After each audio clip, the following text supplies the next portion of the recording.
So Laurie asks, how do you increase conversions? So that's a very broad question. Conversions could mean a lot of things for lots of different people and for different types of businesses. So really you need to think about what would be a conversion for you.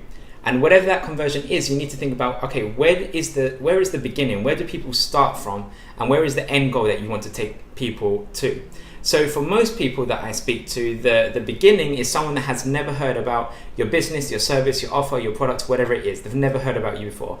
And you want them to become a customer or a sale or actually, use whatever service or product that you have. That's usually the end goal. So you might think that conversion is taking someone from the beginning to the end. And yes, that could count as a conversion.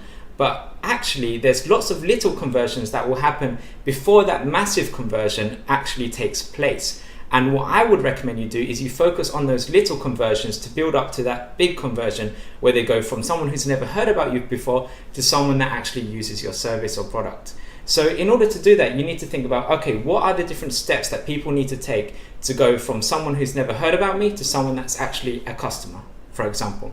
For a lot of people, this usually goes like this. So someone has never heard about you before, and then the next step in the conversion process is to build awareness, is for them to hear about you. So you could do that in the form of a piece of content, maybe a video, maybe an article, a blog post.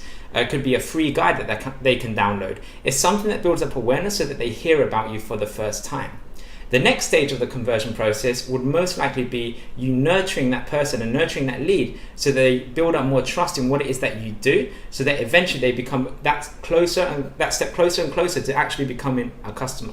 So in order to do that, you could, for example, you could send them regular emails where you send out your content, where you build up trust with them. You could invite them to an event.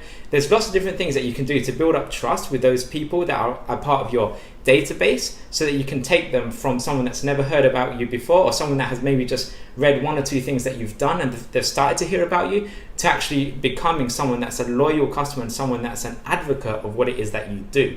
So you need to think about the bigger picture, and you need to think about all the different steps that people need to take in your own business to actually help you get more conversions. And one of the ways that you can increase your conversions, rather than just guessing, okay, this is what we need to do to increase these conversions, is just go ahead and test and see what works. So for our own business, we do lots of different testing. We test doing things like events, online events, webinars. We test doing videos. We test doing articles.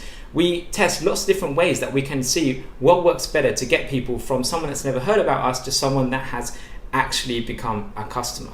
So we do this ourselves, and we just test different things and see what works. If you have a landing page, for example, you can test different versions of the landing page and see what one performs better. So you need to continually test your process of converting people from the big conversion to the smaller conversions. You need to test all of those aspects and continually work at optimizing it so that you can get better and better results.